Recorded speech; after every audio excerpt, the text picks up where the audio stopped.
Halo, Assalamualaikum warahmatullahi wabarakatuh. Apa kabar anak-anak ibu guru semuanya? Semoga senantiasa dalam keadaan sehat walafiat. Amin ya rabbal alamin. Anak-anak ibu guru, bertemu kembali dengan Ibu Eni Nurhana dari kelas 4 Abdullah bin Abbas SD Islam Al-Husna. Hari ini kita akan belajar tema 4, berbagai pekerjaan, dan masih di subtema 1, jenis-jenis pekerjaan. Anak-anakku, sebelum kita mulai belajar, yuk seperti biasa kita berdoa memohon kepada Allah Subhanahu wa taala agar kita dilindungi dan senantiasa diberi kesehatan dan juga mendapatkan ilmu yang bermanfaat. Yuk kita membaca doa bersama-sama, tengadahkan tangannya. Bismillahirrahmanirrahim. Rabbi zidni ilma warzuqni fahma. Amin ya rabbal alamin.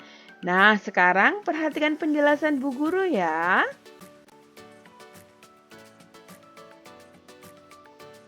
Hari ini kita akan belajar muatan IPA karya 3.8, yaitu tentang pentingnya keseimbangan alam dan kelestarian sumber daya alam. Kita juga akan belajar kegiatan menjaga keseimbangan dan kelestarian sumber daya alam. Dan juga belajar muatan SBDP karya 3.1 teknik menggambar 3 dimensi. Nah, yuk sekarang perhatikan penjelasan Bu Guru ya. Nah, pertama kali yang akan kita pelajari adalah tentang gambar 3 dimensi. Sebelum Bu Guru menjelaskan tentang gambar 3 dimensi, Bu Guru akan menjelaskan terlebih dahulu apakah yang dimaksud dengan gambar itu sebenarnya. Bu Guru yakin kamu sering sekali melakukan kegiatan aktivitas menggambar. Ya, gambar itu adalah suatu hasil karya yang dituangkan dalam sebuah bidang datar seperti kertas maupun kanvas yang di dalamnya mengandung unsur visual seperti titik, garis, bentuk, tekstur, bidang, dan juga gelap dan terang. Beberapa peralatan dan perlengkapan yang dapat dipersiapkan dalam menggambar yaitu pensil, ballpoint, pensil warna, krayon, kuas, kertas, dan juga kanvas. Ya, kamu semua pasti sudah pernah melakukan kegiatan menggambar, ya kan? Nah, sekarang Bu Guru akan menyampaikan terlebih dahulu tentang teknik-teknik dalam menggambar. Apakah yang dimaksud dengan teknik menggambar itu, Ibu? Teknik menggambar itu merupakan suatu cara yang dipakai di dalam proses pembuatan sebuah gambar. Sehingga dengan adanya teknik menggambar ini akan mempermudah dan mempercepat pengerjaan dalam menciptakan suatu gambar. Nah, sekarang yuk kita perhatikan teknik gambar yang pertama adalah menentukan tema yang akan dituangkan dalam gambar. Dengan demikian, kamu akan lebih mudah dalam menentukan objek atau benda yang akan digambar. Yang kedua, menyiapkan alat dan bahan untuk menggambar. Seperti kertas gambar, pensil, penghapus, penggaris, dan alat pewarna. Alat pewarna memiliki jenis yang beragam antara lain pensil warna, cat air, spidol, dan juga krayon. Teknik gambar yang selanjutnya adalah menggambar sketsa. Gambarlah sketsa dari objek yang akan digambar. Sketsa itu artinya adalah gambar rancangan. Dengan menggambar sketsa terlebih dahulu, kita akan dimudahkan dalam menggambar suatu objek atau benda. Nah, setelah sketsa selesai, tebalkan sketsa menggunakan spidol hitam agar objek atau benda terlihat tegas. Selanjutnya, proporsi atau perbandingan ukuran antar gambar harus tepat. Misalnya, proporsi gambar proporsi gambar ayam itu tidak boleh lebih besar daripada sapi, ya kan? Nah, proporsi gambar yang tepat itu akan membuat hasil menjadi indah dan enak dilihat. Kemudian pilihlah warna yang sesuai dengan objek atau benda yang akan digambar. Misalnya lautan diberi warna biru, batang pohon diberi warna coklat, daun diberi warna hijau, buah apel ada yang merah, ada yang hijau, stroberi warna merah. Ya, kamu dapat menggunakan pensil warna, krayon, cat air atau spidol untuk mewarnai gambar tersebut. Bisa kan? Nah, sekarang kita selanjutnya akan belajar menggambar teknik 3 dimensi. Menggambar 3 dimensi atau biasa disebut juga dengan gambar perspektif. Apakah yang dimaksud dengan gambar 3 dimensi itu? Gambar 3 dimensi adalah bentuk dari benda yang memiliki panjang, lebar, dan tinggi. Nah, untuk membuatnya, kita dapat memproyeksikan suatu benda dalam sudut atau kemiringan tertentu dengan menggunakan titik hilang. Ini contohnya. Ya, pada titik hilang seakan-akan objek menjadi tidak nampak pada pandangan mata kita. Nanti Bu Guru akan jelaskan ya di slide berikutnya.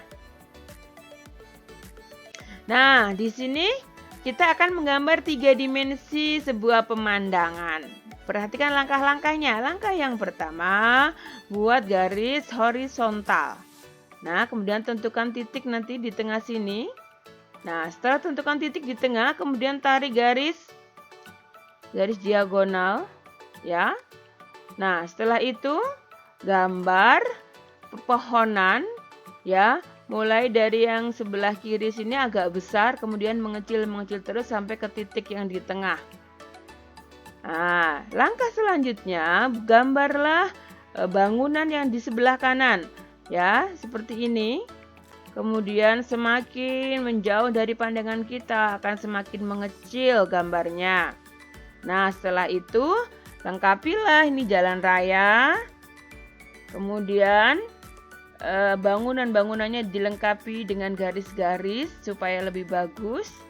Dan yang terakhir, tambahkan gambar awan dan juga atap-atap gedung.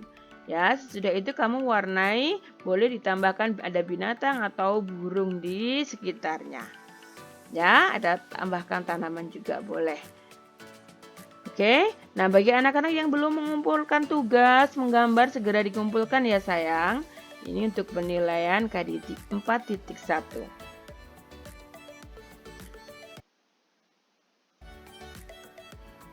Nah, selanjutnya kita akan menggambar 3 dimensi kubus. Yang pertama hampir sama dengan gambar pemandangan tadi, buatlah garis mendatar pada kertas.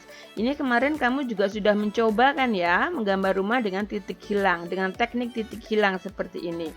Ya, buat garis mendatar pada kertas atau garis horizontal, kemudian tentukan satu titik hilang. Ini di sini, tentukan satu titik hilang. Buatlah garis masuk, ujung-ujung garis paling depan dihubungkan dengan titik hilang. Nah, ini buat garis masuk nih, di sini, ya. Kemudian tarik garis menuju ke titik hilang. Oke? Ya.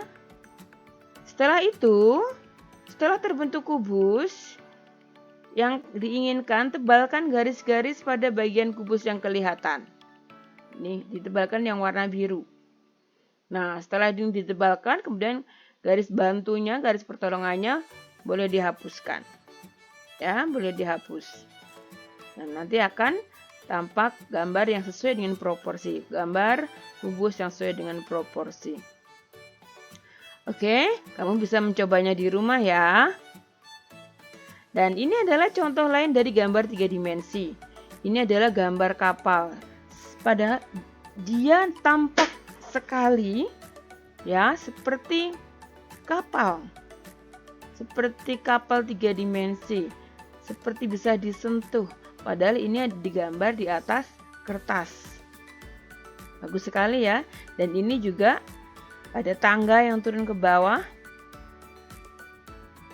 Seakan-akan bisa menuruni tangga tersebut, padahal ini ada di kertas biasa 2 dimensi. Dan ini adalah sama seperti tadi, dari satu titik garis dari satu titik hilang.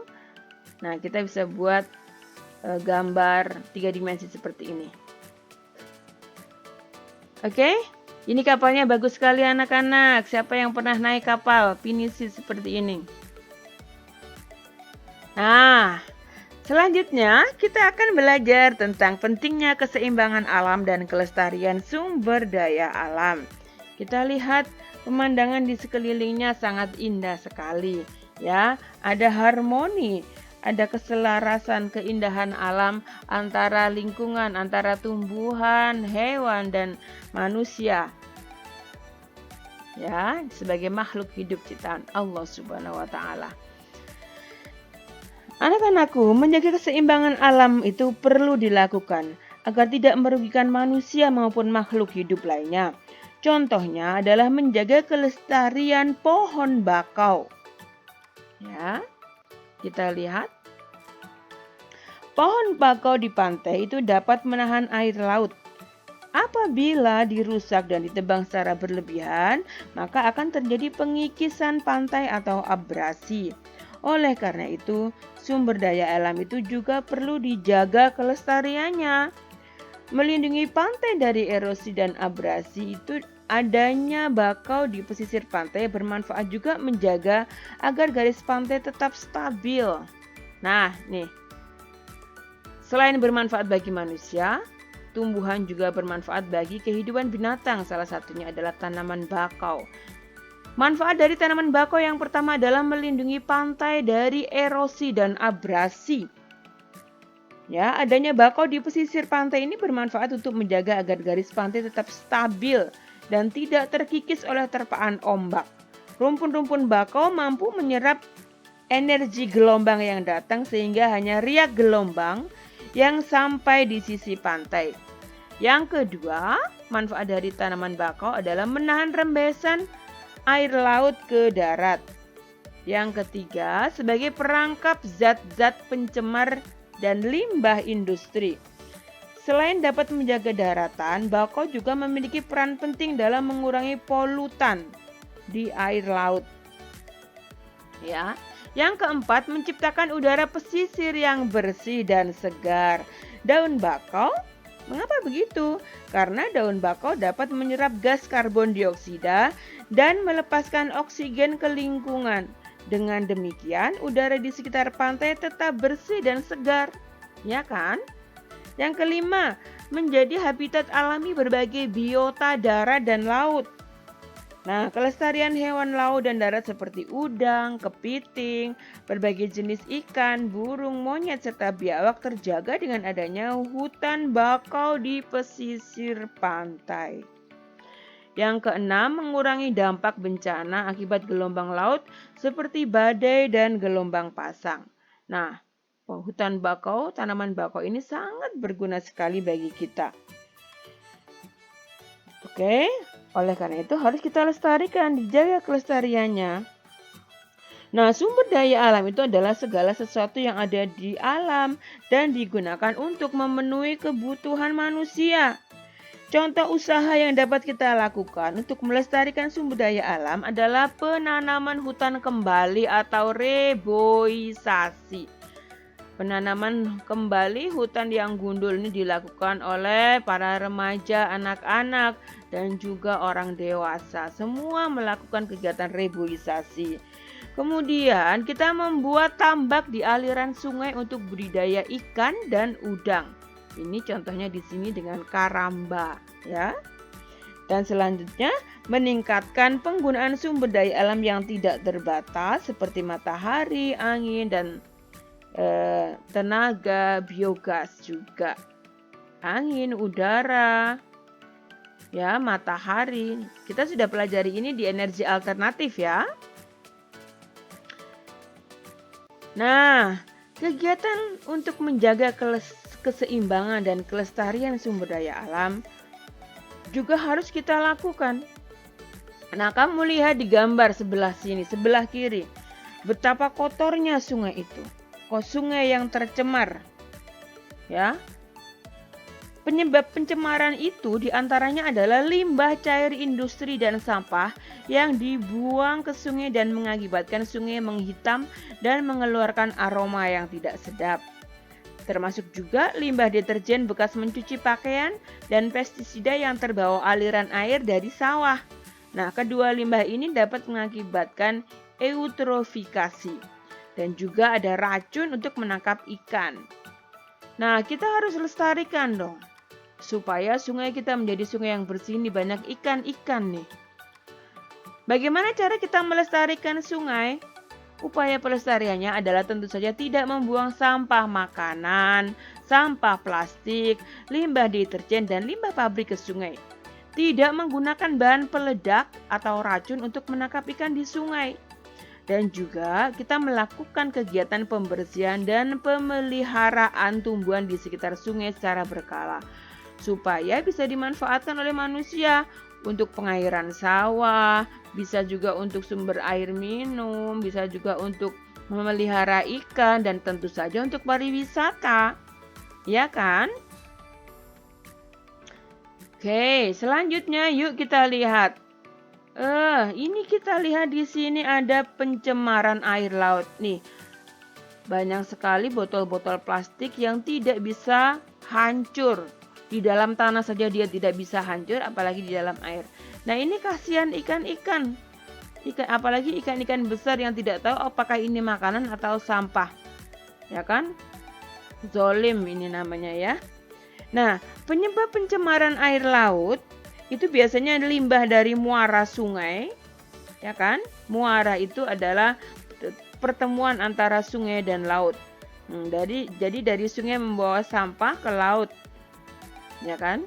Nah, kemudian racun dan bahan peledak yang digunakan untuk menangkap ikan. Kemudian ada juga tumpahan minyak dari kilang minyak. Nih, ini yang berwarna coklat ini adalah limbah cair. Dan terkadang pula ada kapal tanker yang membawa minyak yang kemudian bocor sehingga banyak yang tumpah ke laut.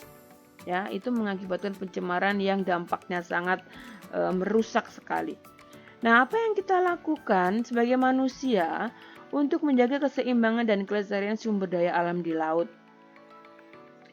Yang pertama, kita tidak mengambil dan merusak terumbu karang, serta melakukan pemeliharaan hewan yang dilindungi, dan tidak menggunakan bahan peledak, racun, dan pukat harimau saat menangkap hewan di laut. Nah, kalau kita bisa merawat laut, ya, menjaga keseimbangan dan kelestariannya, maka kita akan mendapatkan lingkungan yang indah. Kita bisa berenang di sini, ya kan, bermain-main tanpa takut bahaya, dan ikan-ikan juga bisa hidup. Dan kita bisa mengambil banyak manfaatnya dari sumber daya alam yang ada di laut ini. Bagaimana anak-anak? Bisa dipahami penjelasan Bu Guru ya? Alhamdulillahirabbil alamin. Ibu Guru ucapkan terima kasih kepada kamu semuanya yang tetap semangat belajar. Ya, jangan lupa like, share juga boleh, dan subscribe video channel YouTube ini, dan komen dengan bahasa yang santun. Bu Guru ucapkan terima kasih atas perhatiannya. Assalamualaikum warahmatullahi wabarakatuh. Sampai ketemu di materi berikutnya.